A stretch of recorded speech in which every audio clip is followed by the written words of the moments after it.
เนื่องในโอกาสคำนำหับตอนการเฉลิมฉลองวันสร้างตั้งกำลังป้องกันความสงบประชาชนลาวครบรอบ65 ปีคือวันที่5 เมษายน 1961 หาวันที่5 เมษายน 2026ข้าพเจ้าพลตรีปอ.สวังธรรมชิตพนักงานปฏิบัติอาวุโสบำนาญอดีตคณะประจำกระทรวงอดีตรองรัฐมนตรีกระทรวงป้องกันครับขอแสดงความรู้บุญคุณอย่างล้นเหลือและขออกขอบใจเป็นอย่างสูงมายังภาครัฐและการนำกระทรวงป้องกันความสงบที่ได้เอาใจใส่ปฏิบัตินโยบายเป็นอย่างดีต่อพนักงานปฏิบัติอาวุโสบำนาญในตลอดระยะผ่านมาบรรดาสหายที่หักแพงการกำเนิดเติบใหญ่ของกำลังป้องกันความสงบประชาชนลาวแม้นมีความหมายสำคัญทางด้านการเมืองอันใหญ่หลวงในประวัติศาสตร์ของศาสตร์ลาวในระยะ65 ปีก่อนหน้านี้ซึ่งเป็นระยะพักประชาชนปฏิวัติลาวได้นำพากองทัพและประชาชนลาวบรรดาเผ่าดำเนินการต่อสู้ปกปักรักษาสองแขวงแต่ตะโฮมเขตที่มันให้เป็นเขตที่มันของการปฏิวัติและเพื่อที่สนับสงครามพิเศษเพิ่มทวีของจักรพรรดิลาวเมืองขึ้นแบบใหม่เพื่อตอบสนองความเห็นของต้องการของการปฏิวัติดังนั้นศูนย์การพักยังได้เปิดกองประชุมขึ้นอยู่ข้างไข่แขวงเสียงขวางระหว่างวันที่5วันที่12 เมษายน 1961กองประชุมได้ค้นคว้าและได้ตกลงปรับปรุงก่อสร้างกำลังป้องกันภายในอยู่ขอบเขตทั่วประเทศและกองประชุมยังได้ตกลงเปลี่ยนชื่อจากคณะป้องกันภายใน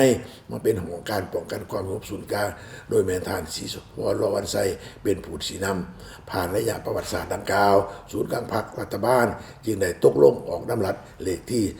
277นยลงวันที่1 กันยายน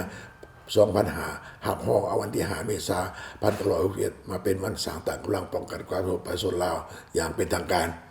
หลังจากมีผู้นำพาบรรษาแล้วกำลังป้องกันความสงบประชาชนลาวก็ได้ร่วมกับกองทัพและประชาชนลาวบรรดาเผ่าดำเนินการต่อสู้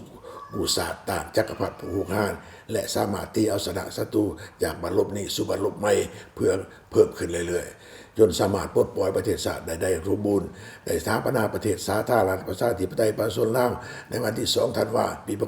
1975และได้สืบต่อเป็นกำลังหลักแรงในการปฏิวัติ2 หน้าที่ยุทธศาสตร์ของพรรคคือปกปักรักษาและพัฒนาสร้างสรรค์ประเทศชาติผลเด่นเหมือนกันจัดตั้งพันขยายแนวทางเปลี่ยนแปลงใหม่หอบด่านของพรรคและแนวทางป้องกันศาสตร์ป้องกันความสงบตัวปกส่วนหอบด่าน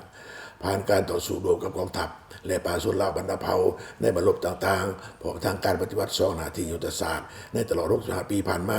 ได้มีกำลังป้องกันความสงบจำนวนบ่น้อยได้เสียสละชีวิตเหลือเนื้อเหือแห้งสติปัญญาของตนเหตุให้บรรดาพนักงานกำลังป้องกันความสงบจำนวนหลายได้กลายเป็นนักรบดีเด่นนักรบแข่งขันวีรชนแห่งชาติและได้กลายเป็นขันนำสูงสุดของพรรคของรัฐในขณะเดียวกันนี้ถึงแม้ว่ากำลังป้องกันความพวกเฮาได้เฮ็ดสำเร็จหน้าที่และมีผลงานหลวงหลายมาแล้วก็ดีถ้าเองแต่ความเป็นของต้องการและสภาพการใหม่ของโลกภาคพื้นอยู่ในประชาชนเฮากำลังความสงบต้องได้เสริมขยายถาแท้และมูลเสือกำลังป้องกันความสงบประชาชนไปพร้อมกับการปฏิบัติหน้าที่การเมืองของตนให้สูงขึ้นอีกบาทกล่าวหนึ่งเพื่อความสงบปลอดภัยของสังคมและเพื่อความเจริญรุ่งเรืองชีวิไลให้แก่ชาติลาววีรชนบรรดาสหายที่หักแพงในระยะ1 ปีผ่านมากำลังป้องกันความสงบได้สุ่มทุกเกลือแห้งทุกสติปัญญาวิชาความรู้ความสามารถชีวิตเหลือเนื้อเพื่อปกปักรักษาความสงบให้แก่ประชาชนดูทางทำมาหากินอย่างมีความสุขและด้วยความปลอดภัยทุกประการพร้อมเดียวกันนั้นก็เป็นผลงานไว้ประดับเอยองวันสร้างตั้งกำลังป้องกันความสงบครบรอบ65 ปีเป็นต้นแม้ได้ปกปักรักษาความสงบให้แก่กองประชุมใหญ่ของพรรคกระทรวง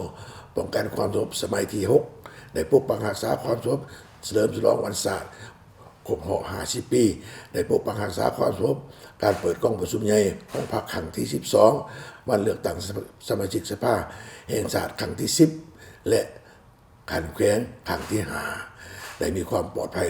100%พร้อมเดียวกันนั้นก็ได้จัดตั้งปฏิบัติเวลาแห่งชาติว่าโดยการสกัดกั้นและปราบปรามยาเสพติดได้ดีกว่าทุกปีผ่านมาท้ายสุดนี้ขออวยพรแด่พนักงานภาครัฐจงมีสุขภาพเข้มแข็งนำพาประเทศชาติให้เจริญรุ่งเรืองเข้มแข็งในทุกด้านอวยใส่พรแด่การนำบรรษากระทรวงป้องกันความสงบและพนักงานนักรบสายจงมีสุขภาพเข้มแข็งออกแรงแข่งขันกันนำพาบรรษาจัดตั้งปฏิบัติภารกิจป้องกันสัตว์ป้องกันความสงบให้มีความหนักแน่นเข้มแข็งขึ้นเรื่อยๆขออวยพรให้แก่บรรดาพนักงานปฏิบัติอาวุโสบำนาญจงมีสุขภาพเข้มแข็งจงรักษามูลเสือปฏิบัติเป็นแบบอย่างให้แก่ลูกหลานในกำลังป้องกันความสงบในการดำรงชีวิตบั้นปลายของพวกเขา